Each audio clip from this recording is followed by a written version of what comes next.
Pada kesempatan ini kami kembali ingin menjawab pertanyaan yang masuk ke nomor WhatsApp kami, dan tentunya ini pertanyaan yang mewakili banyak pertanyaan dengan muatan yang hampir sama. Pertanyaannya adalah seperti ini. Apakah benar Tuhan Yesus mati dalam keadaan terkutuk? Pertanyaan ini datang dari seorang Muslim. Pertanyaannya, apakah Tuhan Yesus mati dalam keadaan terkutuk? Ya, 100% benar, karena firman Tuhan yang mengatakan itu.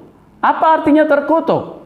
Terkutuk artinya terbuang dari hadirat Tuhan, terpisah jauh dari Tuhan. Karena apa? Karena manusia ada di dalam dosa, dan dosa ini mengakibatkan manusia menderita.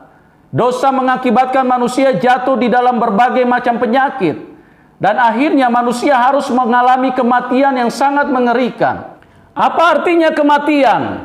Kematian artinya hak hidup seorang manusia diambil daripadanya, ditiadakan, ditanggalkan, dihilangkan dari dalam hidupnya. Sehingga dia yang tadinya memiliki keluarga, memiliki anak, memiliki harta benda, semua harus ditinggalkan, harus dilepaskan dari dalam hidup seorang manusia. Itulah artinya kematian. Dan bukan hanya berhenti sampai di situ, saat dia menuju kepada kematian, dia akan menuju kepada siksaan yang sangat mengerikan. Itulah arti kata daripada kematian. Dan kematian ini adalah bagian daripada yang namanya terkutuk tadi. Kematian adalah sebuah kuasa yang tidak bisa dihadapi oleh manusia. Sebuah kekuatan yang tidak bisa dilawan oleh manusia. Manusia tidak bisa berkata, saya punya 700 triliun, maka saya bisa lawan kematian. Itu tidak berlaku buat kematian. Pada saat kematian datang menghampiri seorang manusia, maka manusia itu menyerah tanpa syarat.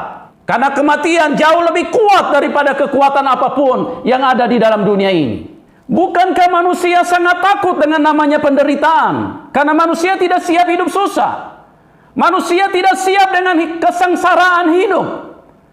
Bukankah manusia juga sangat takut dengan yang namanya penyakit? Muncul corona saja, manusia sudah begitu kelabakan secara luar biasa. Berusaha dengan segala kemampuan untuk bagaimana caranya bisa terbebas dari namanya yang coronavirus. Apalagi yang namanya kematian. Apapun bisa dilakukan oleh manusia untuk berusaha berjuang sekeras mungkin supaya manusia jangan sampai menuju kepada kematian. Izinkan saya pada kesempatan ini untuk bertanya, apakah manusia-manusia, apakah kalian siap menuju kepada yang saya sebutkan tadi? Menuju kepada penderitaan, menuju kepada penyakit, menuju kepada kematian yang sangat mengerikan itu. Tidak ada satu manusia pun yang mau. Tidak ada satu manusia pun yang bersedia untuk menghadapi itu. Itu sebabnya karena Tuhan yang baik, karena Tuhan yang sangat mengasihi manusia, Dia menggantikan kita. Kitalah orang yang berdosa, karena sejak kecil manusia sudah sangat jago berbohong. Kitalah manusia yang seharusnya menanggung kutuk itu. Kitalah orang-orang yang terkutuk itu. Kitalah orang-orang yang seharusnya terbuang dari Tuhan, terbuang jauh dari kebaikan Tuhan. Kita harus tanggung penderitaan, kita harus tanggung penyakit, kita harus tanggung kematian. Tapi karena Dia Tuhan baik, Dia sangat sayang kepada siapapun Anda, makanya Dia menggantikan kita. Dia menjadi terkutuk karena kita semua manusia yang ada di dalam dunia ini. Ini juga berita sukacita buat semua manusia. Persoalannya, bagi setiap kita, apakah kita bersedia menerima kemurahan Tuhan yang begitu luar biasa ini? Atau kita mau so jago, kita mau anggar jago, oh nggak apa-apa, saya nggak butuh itu, nanti saya tanggung sendiri. Risiko nanti akan Anda hadapi sendiri.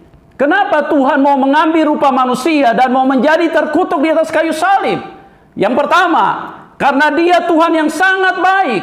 Kasih sayangnya begitu luar biasa. Dia adalah lautan kasih.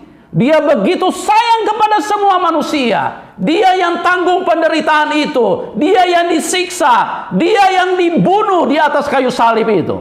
Yang kedua, karena Dia adalah Tuhan. Dia punya kemampuan untuk mengalahkan maut. Dia punya kemampuan untuk mengalahkan kematian. Itu sebabnya pada saat dia mati di atas kayu salib, setelah dia menyelesaikan semua tebusan, dia menyelesaikan membayar semua dosa manusia. Setelah selesai, dia keluar dari kuburan. Karena dia punya kekuatan yang luar biasa. Dia bukan seperti manusia biasa. Dia adalah Tuhan, dia mampu mengalahkan maut. Kematian yang begitu ditakuti oleh manusia. Dan yang ketiga, kenapa dia mau tanggung kutukan itu? Supaya saudara dan saya tidak perlu lagi menanggung kutukan itu. Kita yang ada di dalam Tuhan Yesus, karena Tuhan Yesus sebagai jalan pembuka bagi kita semua. Dia bangkit dari kematian, dia bangkit dari kuburan. Itu sebabnya setiap orang yang percaya kepada Tuhan Yesus, itu juga mengalami hal yang sama. Kita cuma menanggalkan tubuh yang fana ini. Kita akan menuju kepada kehidupan. Bukankah 2000 tahun yang lalu Tuhan Yesus naik ke surga? Saudaraku, ini berita sukacita bagi Anda semua. Apakah Anda bersedia untuk menerimanya? Tuhan Yesus memberkati kita semua. Salam kemenangan.